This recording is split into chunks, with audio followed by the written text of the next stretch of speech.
Hi, it's Tuesday evening, and tonight I would like to go over Chapter 16, your last final quiz for the semester. That's on advertising and public relations. So I want to go over maybe a couple of broad concepts and also maybe some questions that I can perhaps extract from the exam that might be a little difficult and ask them and present them to you in a slightly different way that might help you prepare for this quiz, this last quiz.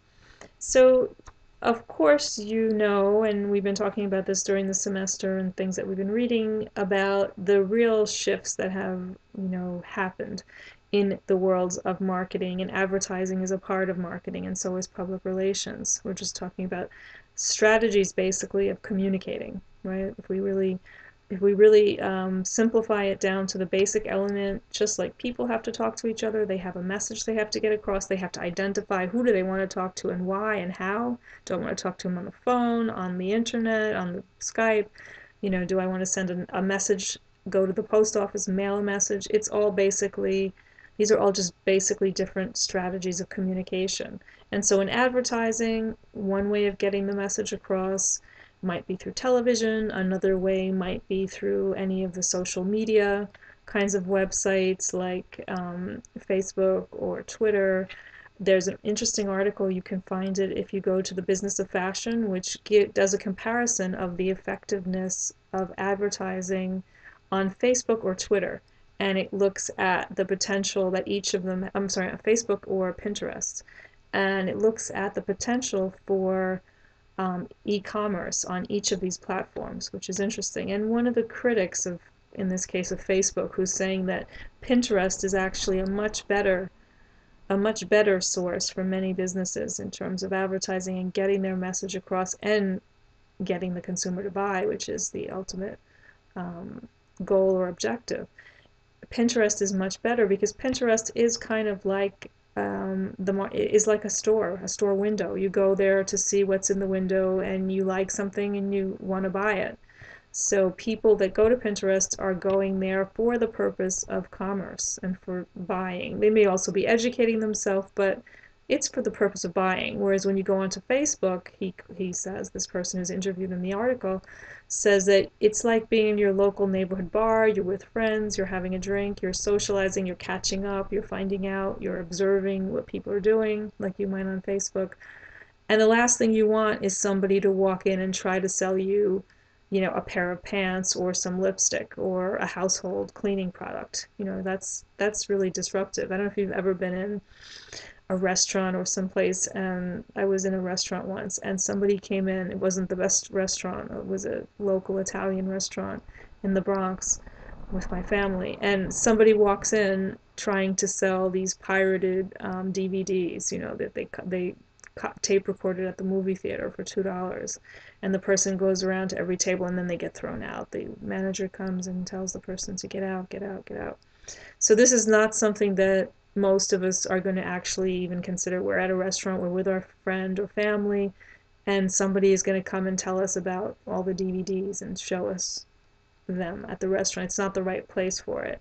And so most people, it's just not a good marketing strategy, or it's not the best way of advertising your product. Maybe standing on the corner, standing near the entrance of a subway or on the subway, that might be a better place to do it because people have nothing else to do and they have some time to kill when they're on the train, and they might buy some DVDs in that context. Or if they see you as they're coming out of the subway, they have enough time to process the situation to think about buying or not buying. So you have to think about what you're in marketing, in advertising. The first thing you always have to think about, who is your target consumer? Who do you want to speak to? And where is that person so you know how to reach them? Right? Where does that person spend their time? What will be the most effective way to meet that person? And certainly the example I was giving you about Facebook, people might be talking, might be socializing, might be observing what other people are doing. It's a kind of leisure activity time for them maybe on Facebook. But they might also be very interested in finding out where people are going on vacations or what kind of brands how people are responding to different brands. Their conversations may be very much motivated by consumerism. So it's not certainly it's not inappropriate, and there's going to be more and more opportunities on Facebook, but it has to be done in a certain way that doesn't disturb people, right? None of us like to get emails that are, we consider spam. We have a special term now. Things that are unsolicited, that are unwanted, that are bothersome and troubling for us because we don't want to know about this vitamin or this particular product that can cut cucumbers in a certain way, a food processor. That's not something that the chances that we're actually going to be interested in that are very slim. But if we spend time on certain websites and we get emails and we get special offers, that is already going to interest us because that's something that is within our scope of interest, our frame of reference. So now advertising, we have a situation in the past, right? You had mass marketing or a mass communication approach where every single person in the United States got the same message from the same brand at the same time, maybe because everyone was watching TV at 8 p.m. and there were only, there was only one channel, let's say, if we go back to the early days of TV.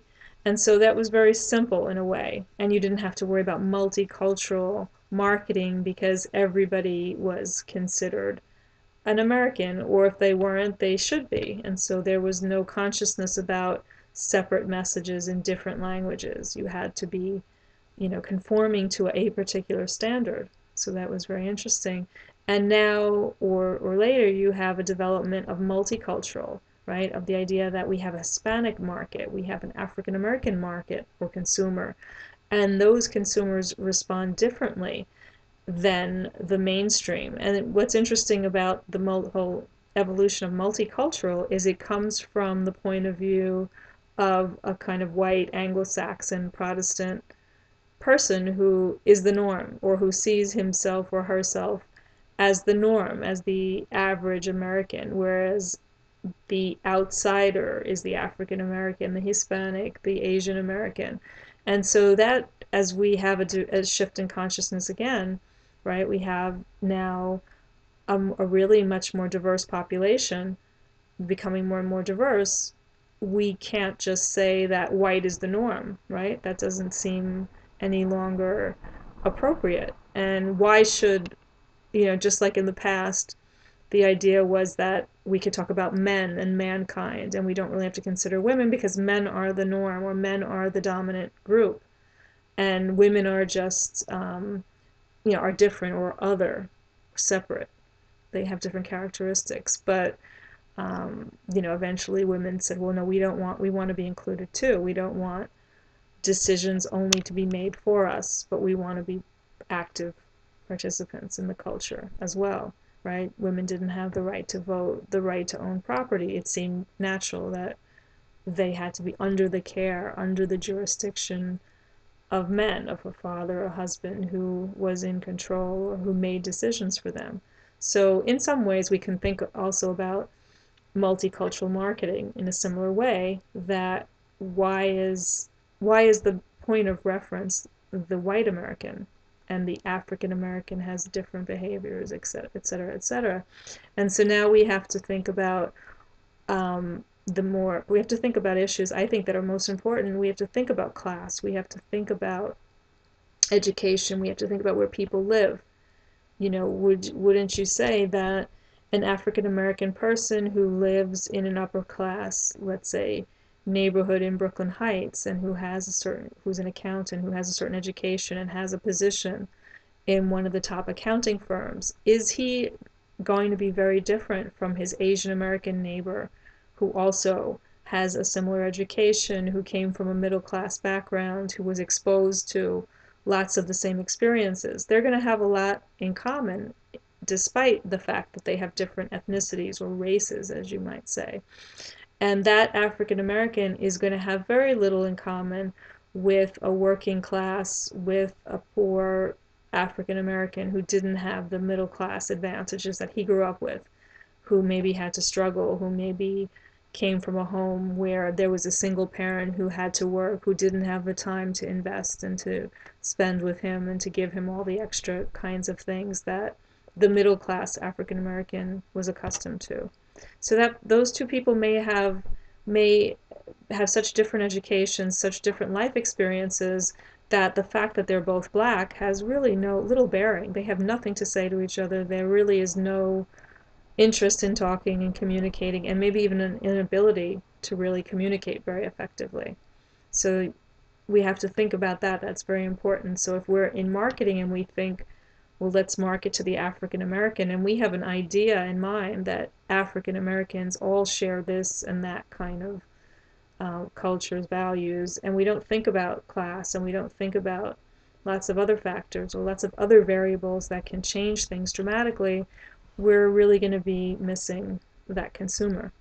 And we have to think too that a lot of consumers that, for example, the Hispanic consumer, maybe and is watching the same kinds of television series and programs and is engaging in the culture, listening to the same kind of music, having a lot of attitudes and preferences that are not different from what we'll call the mainstream consumer, right? And so if you think that, oh, Hispanic means reading Spanish language newspapers and watching certain kinds of channels, cable channels, Hispanic television, then you're missing that that person 75% of their time isn't there. They're in the mainstream. They're watching the same things that the Asian American, white American is watching. But yes, maybe they do. Maybe there is that 20% or that 10% of engagement in Hispanic media, or maybe not at all. So you have to realize, and if you're sending different messages, sometimes companies have the strategy where, oh, well, the Hispanic is different, and the Hispanic has a different orientation toward family and toward community, so we're going to have a very, very different ad for that market on Spanish language network, and then on the cable channels for the general audience, the company brands itself very differently. And now the person is seeing both, then that creates a disconnect. That the brand, they're exposed to both messages, the messages are contradictory. Lots of, if you look at some of the Hispanic advertising, there's always a huge family, there's a picnic, there's a party, there's this assumption that that's what the Hispanic experience is. And it may be often seen from maybe the agencies, maybe Hispanic marketing agencies, but the brand sort of has a vision and changes the message, and so it becomes maybe very stereotypical and maybe even condescending because it's such a limited idea of what the Hispanic consumer is like. So all of these questions are really important. Take a look at the PowerPoint and look at some of those articles about the future of advertising. Fast Company is an excellent magazine and also website. You can read lots of interesting articles on how it's changing and how marketing is changing, and in general just how culture and society are changing as well. Okay, so in terms of some questions that might be a little difficult, I'm looking at the test itself to help you with it. So think about all the different kinds of, as I mentioned, you want to advertise. You have to create a campaign, you have to create a message, you have to think of who the target is, and you have to decide what is the best way to reach them. So there's television. What are the advantages? Think about as you read the textbook. What are the advantages of advertising on TV versus radio versus internet? There's all different opportunities of reaching people. What are the strong? What are the weak points? Certainly for television, it's extremely expensive.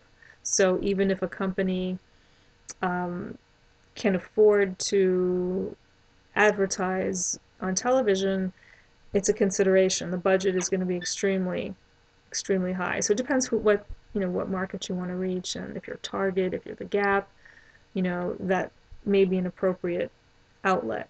If you're Starbucks, if you're trying to reach a Brooklyn or Flatbush community, probably the television is not going to be the best way for you to advertise. So there'll be another more effective means. And then think about how advertisements each have a different function or a different type of strategy. Some advertising is set up for the purpose of just informing people of something.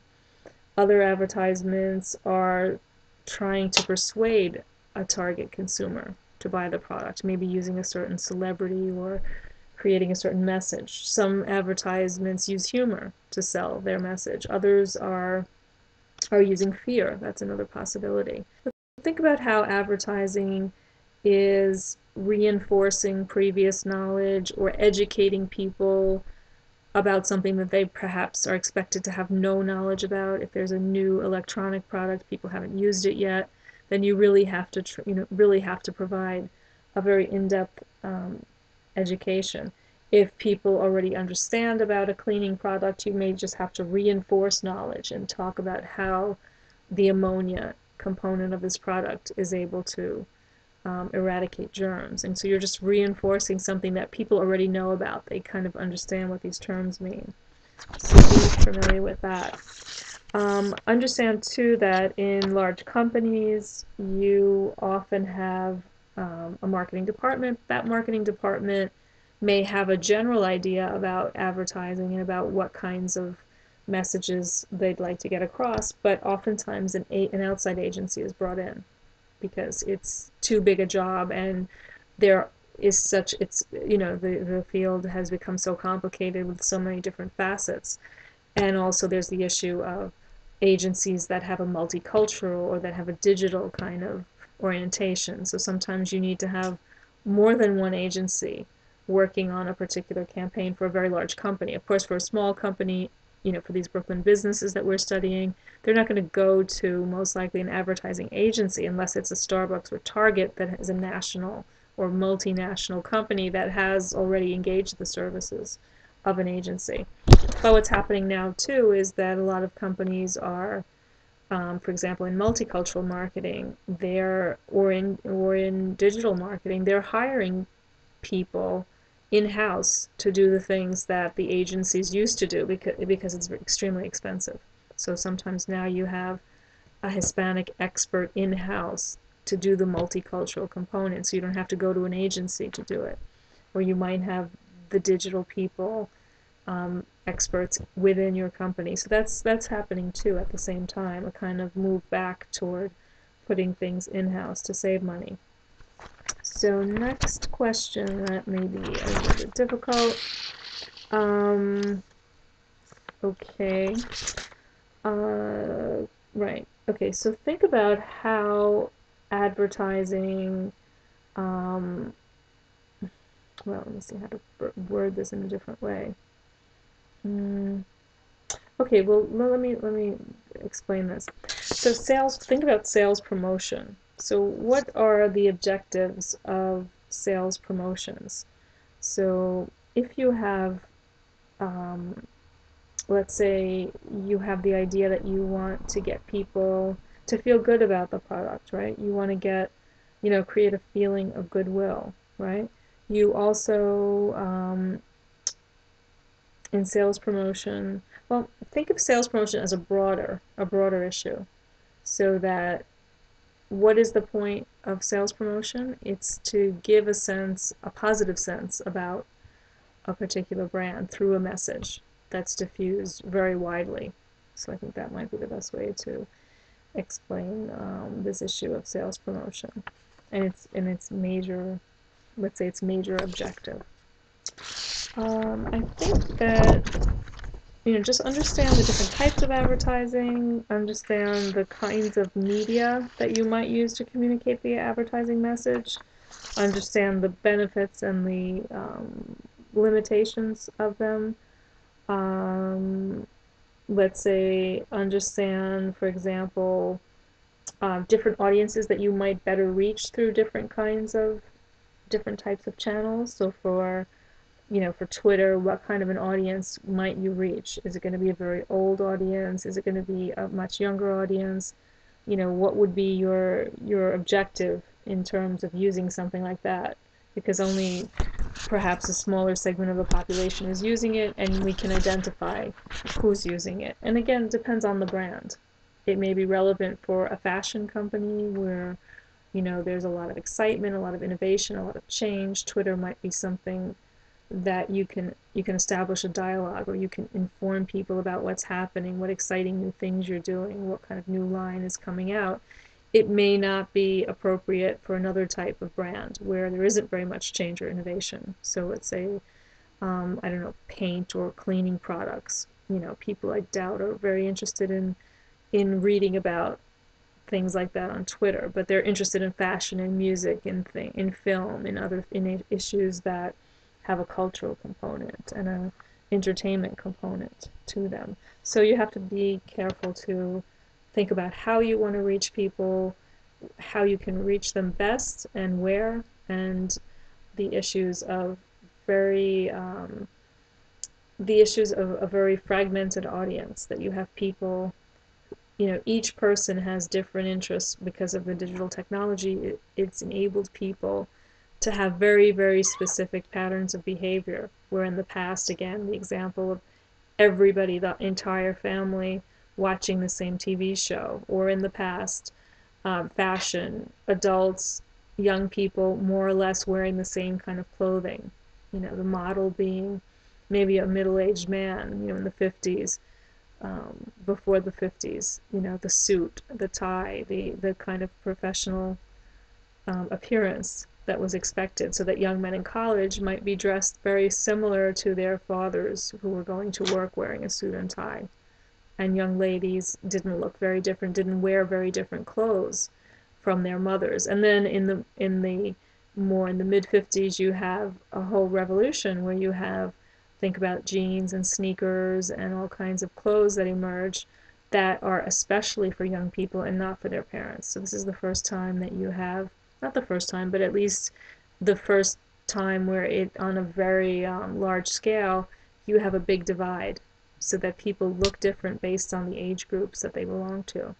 And so think of that kind of fragmentation and how much it's multiplied now, and add culture and add ethnicity and class and professional status, and you have a very, very complicated consumer who maybe one way one day, a different way at a different time of the same day, maybe in different places, may have different loyalties, shifting loyalties. So it's very, very complicated, but I really recommend taking a look at some of the articles, links that I gave you in that last PowerPoint. That would be really interesting for you about the future of advertising. And it's something that every one of us has to think about, because we're going to be working, whether we're working in a hospital or whether we're working in a company that creates fashion, music, clothing, we're going to be in a situation where we're going to have to think about how we get that message across. And in one way or another, we're all going to be involved in this project of marketing.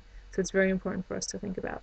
So I will give you another lecture about the Brooklyn project, everything is due on Sunday. So the quiz number 16, we have until Sunday midnight, and the same for the final Brooklyn project that you're going to be handing in, the Brooklyn assignment number 5, I think it is. But I'll do a separate video explaining that. So thanks for listening, and if you have any questions, you can email me. I'll also be in tomorrow's Wednesday and Thursday. I'll be in my office in Whitehead in 233 if you'd like to come and see me. Thank you.